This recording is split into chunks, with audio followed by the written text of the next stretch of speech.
little timer on, so I don't want to Okay. scare you. No, that's fine. Is this right? We'll make it go. Yeah. Okay. Okay. Just to start with this, so I'm in the School of Music here, and I teach film music, which is kind of a historic survey history of music with film. And more seeing our students with the longer answers, screening reports, final papers, right? A lot of use of AI, more and more of that. And so I'll get into a little bit of why this sort of came about, but I think we're all seeing those types of things. But that's just a little bit of context. So to start off with some numbers, the idea coming from, are we able to not just keep our students maintaining the academic integrity, but can we somehow help our students be knowledgeable in these types of technologies for the workplace? So here, the KPMG University of Melbourne did a study the end of last year, 48,000 people globally. We see how widely AI is used in the workplace in different ways, but we start to see some interesting themes here. 57% hiding their use of AI at some point. We see a lot of pressure, folks using AI to try to speed up and catch up with their coworkers to make up for lost time in different tasks. 47% say they've received AI training. 66 say they use AI tools without evaluating the accuracy of responses, to go a little bit to our previous thing. 48 saying they've uploaded company information into public AI tools. And then 56% report making mistakes of their work. The 2023 Microsoft work trend, 82% of business leaders say employees will need new skills to be prepared for the growth. And this is 2023. And as we all know, this is just astronomical how quickly this technology is growing and the uses for that. 49% of workers say they're worried AI will replace their jobs, and 70% say they would delegate as much work as possible to lessen their workloads.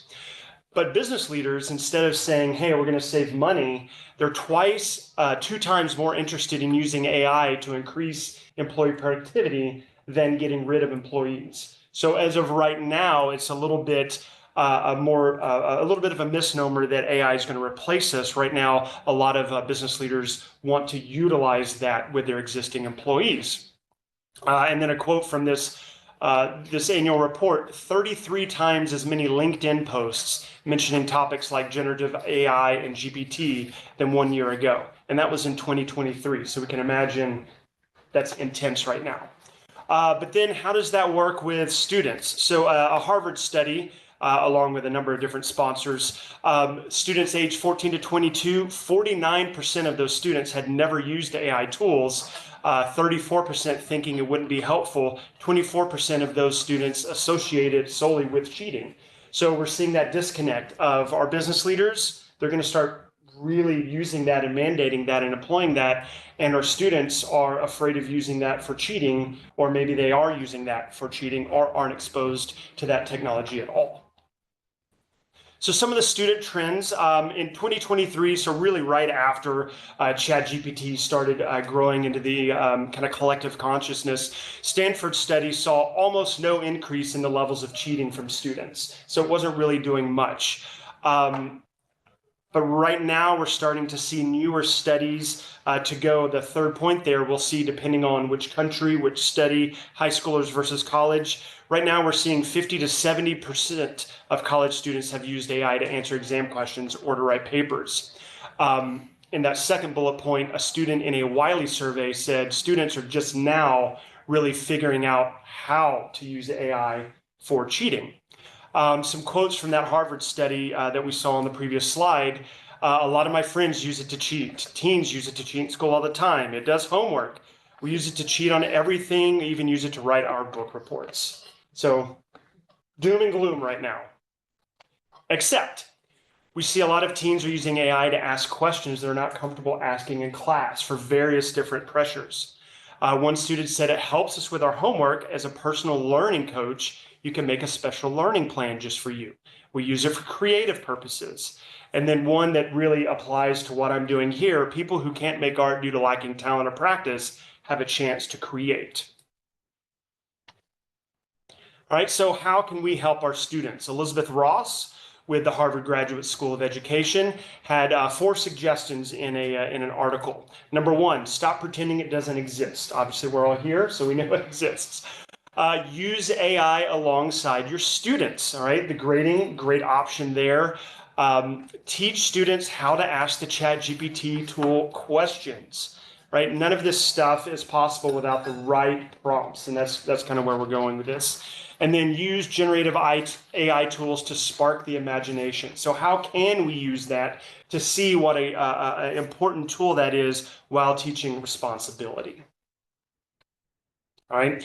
So myself personally here, this is a little bit, right, a one-off case study. This is the first semester that I've tried this. I was totally against AI in the academic setting until students are using it. So stop pretending it doesn't exist. But I saw how powerful it started to become with colleagues of mine, with my own brainstorming. I'm ADHD, so organization, help planning itineraries, help task management prioritize. And then we found it extremely useful in Easter egg hunts for our kids. They will write poems for you. My wife entered in like 4 places she wanted to hide some scavenger hunt things, and then boom, came out. It's really kind of scary how great that was, but it can be extremely useful. So in the core to career, the UCORE core to career cohort that we did in the fall, really seeing the importance of how can we use our UCORE classes, even in the arts here, how can I use the arts as a way to help our students prepare for the workforce, not in the arts? How can I teach responsible use? How do we use it to assess learning as well? How can I use that to better design ways of assessing what my students are learning in that class? And then so many students we're seeing, they're just not sure what is and isn't acceptable. They think any use of AI is cheating. Or they think, oh, I came up with the idea, who cares if it wrote it for me? So they're just really not sure what the policies are like that. So like hopefully we all are in our syllabi. I outlined what's expected, what is not allowed in the syllabus, and went over that. So sorry it's small here, but here's my syllabus statement that I used in terms for AI usage in the class. Talking about, yes, it can be extremely useful. We're going to use it for an assignment, but what are the flaws in AI? How can it be cheating?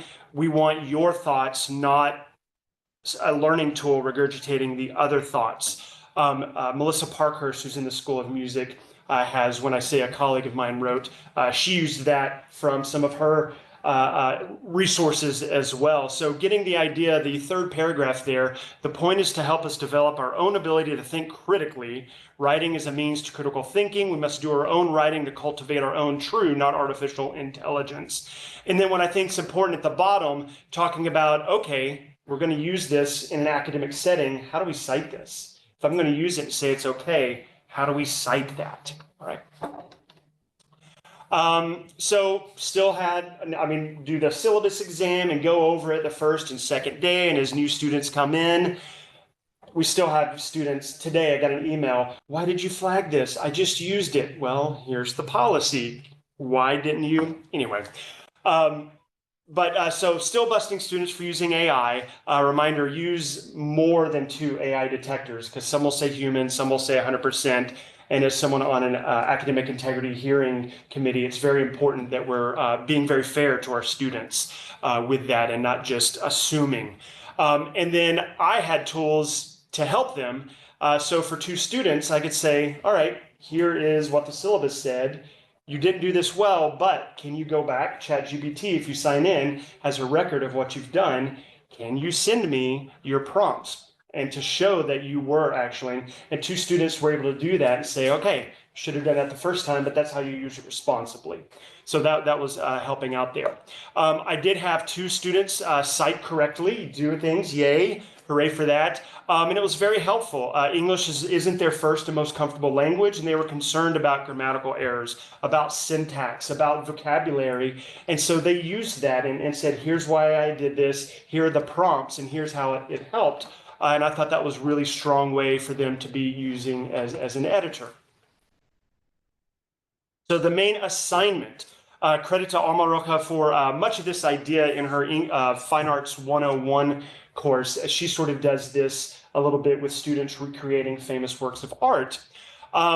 In the final paper for my students, they analyze music from an Academy Award-winning movie, and they'll go through different scenes. So I cut down, and now instead of 3 scenes, we have 2. How are we doing on time? That's it.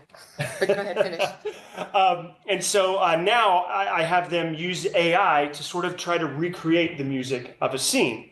So what's this going to do? It's going to help train them in entering the prompts, which is such an important thing was using that tool.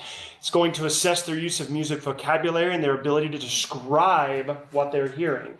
Can they actually say, I'm hearing this, this is what's doing, this is how long this is lasting. It allows non-musicians the ability to create some music, and it provides a forum for us to discuss the ethical challenges. What's ethically right and wrong about recreating this work, about letting a computer do that? But that's gone all the way since we've had computer music, all right, being that. So that brought up a really nice discussion. I have a student who is used to be a composition major, and they were really taken aback that we would do this. But once we talked about, okay, this is a bit, and you have every right to say this is not good, but I want to present that to the class as, all right, we're going to start seeing more and more of these ethical quandaries. How can we present that in a positive discussion, in a comfortable area of discussion? All right. So this was my assignment. I'll kind of let you read through a little bit there. Again, this was the first time I did this, so lessons learned in some of it.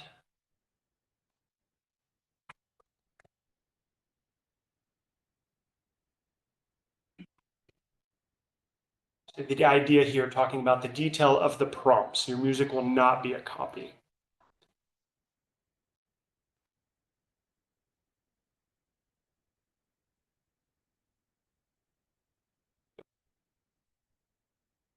Right, here's our rubric, standard, yada, yada, yada. But we'll see in part 2, a very important part, the first and second there, the detail and clarity of the prompts, the use of the film and musical terms. So all in the idea of, can I assess what have they learned in terms of critical thinking about what they're hearing and their ability to convey that to someone, all right?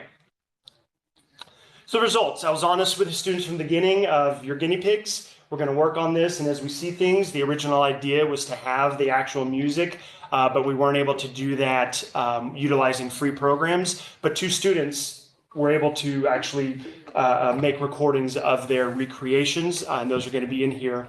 And so we had some excellent prompts, some students doing some fantastic stuff. There's a lot to read on this one, but here is the best. This is what a student took from their movie and entered into ChatGPT. Okay. Anyway, so time is up. We'll have some other. Hopefully at the end we can. One person, their recreation was beeps and boops. It was really not good at all and shows kind of the problems of the system. And one person, it was fantastic. It could have been along with the movie of Dune. But in here you can see the type of detail that they had in expressing what they heard and what they saw. So thank you so much. Hopefully you enjoyed that. Hopefully you can pass it out.